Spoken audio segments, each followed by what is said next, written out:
and welcome to another Ryan Sports Reviews. Tonight I am reviewing Montreal Impact versus Toronto FC. Toronto FC wins 4-3. They go top of the group, they go top of the East, and they go second in the league after this amazing 4-1 bubble derby win. Amazing. Let's talk about the plays, then I'll talk a little bit about the game itself, but let's first start with the goals. 8th minute, Richie Laryea gets the ball passed to him by Pozuelo, then Laryea goes on a solo run, cuts in, shoots it, puts it past Dio to make it 1-0. Then in the 15th minute, Romel Kyoto has a high ball, pass to him, popped in the air, drops to him. Gonzalez can't catch up to him to make the tackle. Kyoto goes in all alone, shoots it in to make it 1-1. Then, in the 25th minute, Ayo Akinola gets the ball centered to him from Alejandro Pozuelo, and he shoots it in near post to make it 2-1 for Toronto. And that's his third goal in 2 games. This boy is on fire. This man is on fire. He's the same age as me, so a man. This man is on fire. 20 seems young, but when you're the same age, he's a man. He's a man. But as I said, this man is on fire. On fire. I love to watch him play. I think we may have a Josie replacement on our hands. Not just one, but 2. We can spend our money on a DP center back. You love to see it. Then, in the 37th minute, a penalty is given from a bad tackle from Mavinga, even though it was all ball and it wasn't a penalty, and they didn't look at it on VAR, so I guess the refereeing is a little bit suspect against Toronto. But whatever, they give the penalty. Safir Taider puts it in to make it. No. It was the 31st minute. Yeah. No, 37th. It was the 37th. Sorry.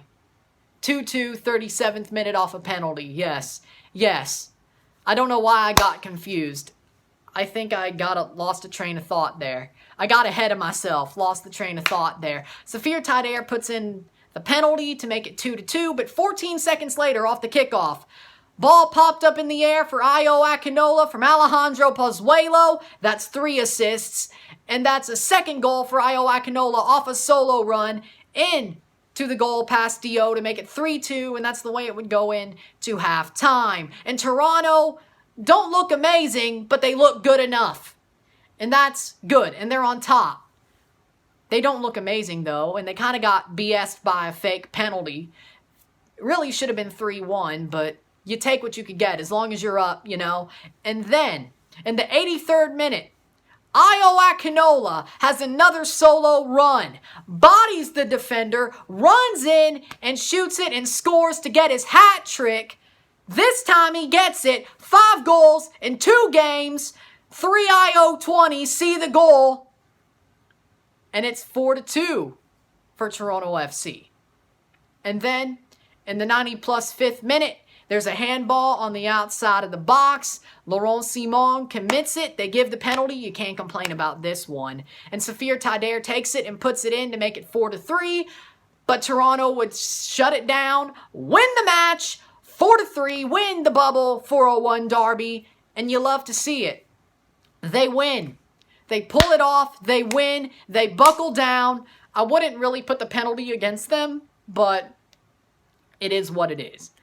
I wouldn't put the penalty against them, but it is what it is. But I gotta say something about that first penalty. Complete BS. Complete BS. That's not a pen. Mavinga got all ball. Mavinga got all of the ball. That was not a dirty tackle. I think the refereeing is a little bit suspect against us because you should go to VAR. That was a BS penalty. That should have went to VAR and been taken away. It really should be 4-2. Yeah, 4-2 instead of 4-3, but doesn't matter. We got the 3 points. But still, you needed to look at that. That's a little bit lacking. Look at it. Don't make it look so obvious that the refereeing is starting to turn suspect against us. Don't do that. Because I heard rumors from somebody DMing me. If you watch Waking the Red, Tej Sahota, he has been on there before. He DM'd me about the referees saying they could be suspect and try to screw us. Well, after that penalty, I'm like, possibly, even though the first game wasn't half bad. But, come on. That's a little bit suspect. Should have went to VAR. But I'm happy. We won the match. And we won the derby. We got the 3 points. We redeemed ourselves for the BS that we pulled on Monday. And we go into Tuesday with a clean slate. Tuesday morning with a clean slate against the Revolution. It's all in our hands. No matter what New England does tomorrow, no matter what they do tomorrow night, we win that match, we win the group. And that's good. We're probably going through anyway, but I'd rather win the group than go in second or third. But we're probably going through with 4 points, but we need to beat New England or draw them. But either way, it's in our hands, especially with a win. So that's a good thing. And let's look at the plays of this game. The defense was a little bit lacking. One of the penalties wasn't a pen. The first goal was horrible. The second penalty had to happen, even though I think the arm was a little bit natural position, but give it fine. The first goal was the problem. The defense was caught out a little bit too much today. The defenders didn't look good. Endo didn't look good. Delgado didn't look good. We looked better once they were taken out. Endo and Delgado, and we moved to the back three with the wing backs. We looked better there. Defensively. Gonzalez being taken out onto the wing by Kyoto, he was being ran. His lunch money was being taken. That's how Kyoto was treating him. He was taking Gonzalez's lunch money. I'm not kidding. He took his lunch money on the first goal and the whole game. So, I like that they changed the system. We looked better after they changed the system. Zavaleta didn't get to play, so that's good. And I'm happy with how the offense played. They still look amazing. And Westberg looks amazing. The defense just has to buckle down. And I don't think New England will give us the same problems, but we got to buckle down. The defense is just so slow. We need another center back. We need a depth center back. Maybe like a Matt Miazga or somebody from Liga MX. That's why I said Akinola and Achara and Peruzza. We can have a striker by committee. 3 young, great strikers. Josie is a little bit past it. I love Josie. I love what he's done for this club, but he's starting to get past it. Achara looked amazing in his 1 game. Akinola has scored 5 goals in 2 games. And Josie isn't even fit yet.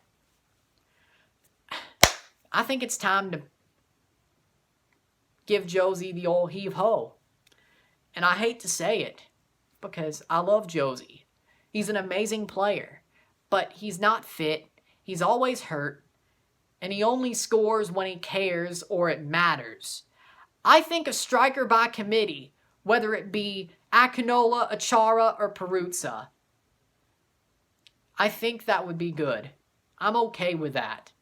And get a DP center back, like a Miazga or a Liga MX player.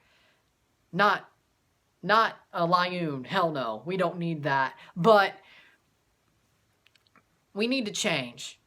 And Akinola is looking amazing. We're seeing Josie getting taken out right before our eyes. Becoming not useful in front of our eyes. We're seeing it. And it hurts to see. But Akinola, amazing. Achara was amazing. I think we could get on without Josie.